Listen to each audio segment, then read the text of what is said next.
Dalam beberapa video tentang pendidikan, saya selalu mencoba memotret dengan narasi-narasi idealisme pendidikan.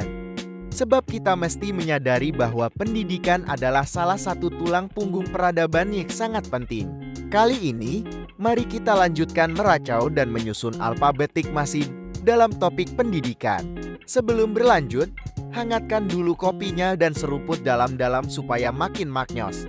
Dalam diskursus pendidikan kontemporer, lembaga pendidikan khususnya pesantren atau boarding school semakin sering ditempatkan dalam posisi dilematis. Di satu sisi ia dipandang sebagai institusi publik yang memikul amanat peradaban. Di sisi lain ia beroperasi dalam sistem sosial ekonomi yang menuntut efisiensi, keberlanjutan, dan daya saing.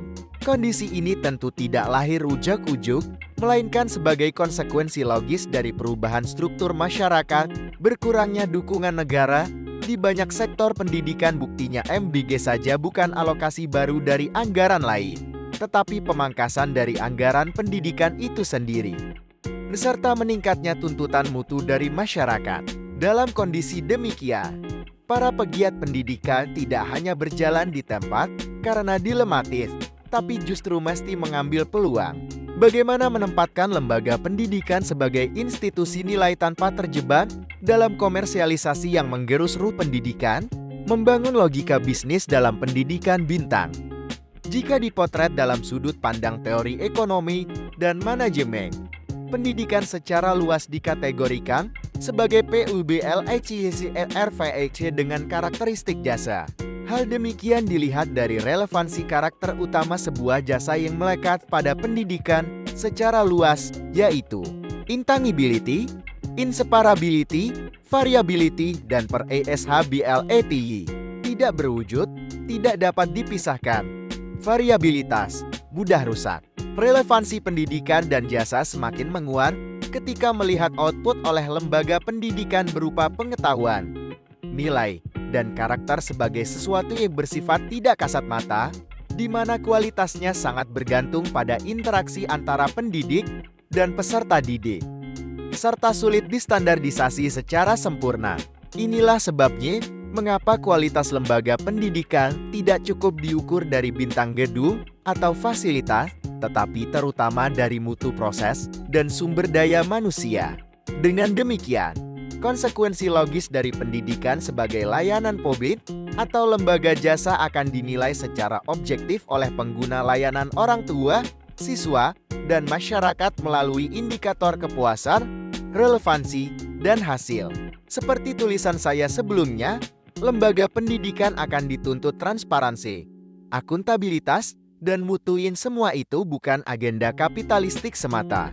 Sejatinya, idealitas tersebut pasti banyak disadari oleh stakeholders pendidikan dimanapun, hanya saja ada faktor lain seperti tidak stabilnya finansial lembaga yang melahirkan ketidakselarasan antara realitas dan idealitas seperti di atas.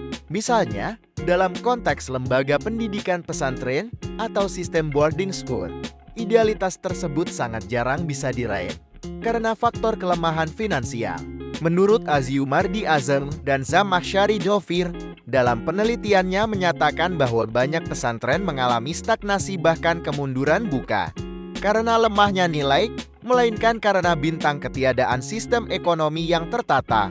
Sementara, dalam konteks boarding school, realitas yang banyak dihadapinya hari ini adalah bintang ketimpangan antara beban biaya operasional asrama dan tingkat kepatuhan pembayaran wali santri. Terlebih lagi, pendidikan dengan model asrama atau boarding school termasuk pada jasa pendidikan yang bernilai tinggi high cost educational (CRVECE), di mana biaya asrama tidak hanya mencakup konsumsi dan tempat tinggal, tetapi juga mencakup pengasuhan muadib, keamanan dan kesehatan, utilitas listrik, air, internet, pemeliharaan fasilitas, dan pembinaan karakter atau akhlak.